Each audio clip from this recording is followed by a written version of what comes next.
భారతీయ ఛానల్కి స్వాగతం. జై శ్రీరామ్. హర హర మహాదేవ్. పోలింగ్ పర్సంటేజ్ ఎక్కువైపోయింది అని మనం అనుకుంటున్నాం కదా. యాక్చువల్ ఫిగర్స్ చెప్తున్నారు. యాక్చువల్ ఫిగర్స్ తక్కువ అంట.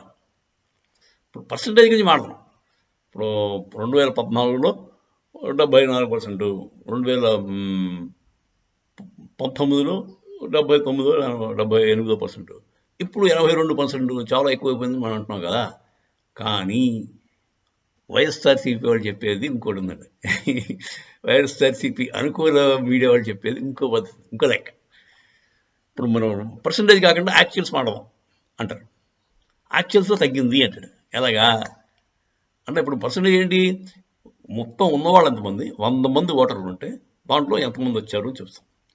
ఉన్నవాళ్ళు తగ్గిపోతే, ఇప్పుడు 100 మంది ఉన్నవాళ్ళు కాకుండా ఇప్పుడు 1000 మంది ఉన్నవాళ్ళు ఉంటే దాంట్లో 800 మంది వచ్చి వేటేస్తే మీకు 80% పోలింగ్ అయినట్టు, అంతే కదా. కాకపోతే 1000 మంది ఈ టోటల్ ఓటర్స్ అలా ఈ చచ్చిపోయిన వాళ్ళు లేకపోతే పై దేశాలకు వెళ్ళిపోయిన వాళ్ళు ఉంటారు కదా, వాళ్ళ పేర్లని వాలంటీర్ వ్యవస్థ వచ్చిన తర్వాత డిలీట్ చేసాము అంటున్నారు.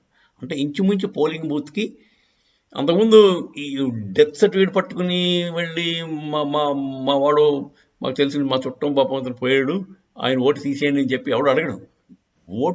నాకు ఓటు కావాలి, నాకు ఓటర్ లిస్టులో నా పేరు లేదని చెప్పి నమోదు చేసుకోవడం ఉంది. కానీ ఓటర్ పోయాడు వాడిని డిలీట్ చేయండి అనే కాలములు అనే ప్రక్రియ లేదు. ఎవడు పట్టించుకోవడం. అర్థమైంది మీకు డెత్ సర్టిఫికేట్ పట్టుకొని తీసుకెళ్ళి ఈ క్యాండిడేట్ ఓటర్ లిస్టులో తీసేయండి అని చెప్పి ఎవడు పెడతాడండి? అంత ఓపిక ఎవడుకుంటుంది? చచ్చిపోయినవాడు అయితే పెట్టలేడు పాపం. పోయినవాడు వచ్చి నేను పోయానని చెప్పుకోలేడు కదా. వాళ్ళ పిల్లలు వాళ్ళు కూడా మిగతా పనులు పడిపోతారు. బ్యాంక్ అకౌంట్లో సెట్ చేసుకుంటూ సరిపోతారు. ఓటర్ లిస్టులోంచి తీసే ప్రక్రియ ఎవడు చేయడు. దాంతో అది అలా కంటిన్యూ అవ్వదు. 2014, 2019లో నంబర్ ఆఫ్ ఓటర్స్ ఎక్కువ ఉండేవారు.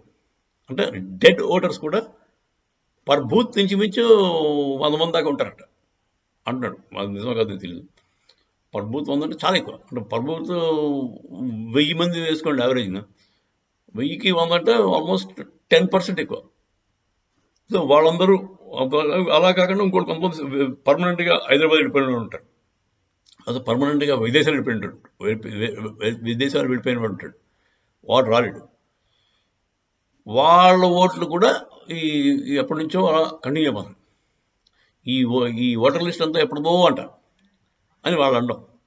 దానివల్ల ఈ మధ్యకాలంలో ఏం చేశారంటే దాని నంబర్ ఆఫ్ ఓటర్స్ అనేది ఈ చచ్చిపోయిన వాళ్ళందరినీ కూడా ఈ వాలంటీర్ వ్యవస్థ వల్ల ఐడెంటిఫై చేసి వాళ్ళందరినీ తీశారు.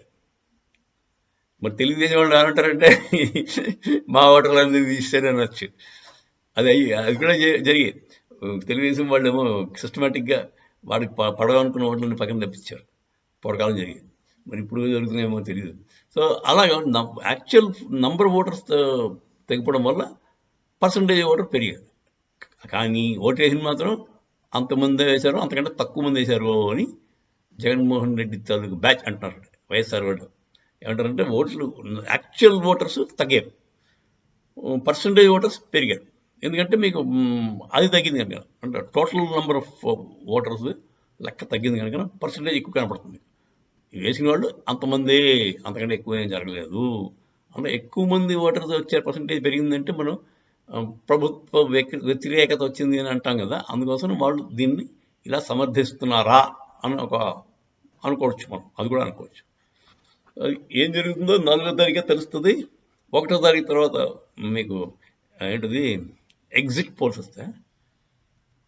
1వ తారీఖు తర్వాత మీకు ఎగ్జిట్ పోల్స్ వస్తాయి. దాంట్లో కొంచెం పిక్చర్ వచ్చేస్తుంది, ఏం జరిగిందో పిక్చర్ వచ్చేస్తుంది మోరల్లెస్. 4వ తారీఖు కరాఖండిగా మీకు ప్రత్యక్షంగా ఎవడు గెలిచాడు ఎవడు ఓడాడో తెలిసిపోతుంది. చూద్దాం, వేచి ఉందాం. జై శ్రీరామ్. హర మాధవ్.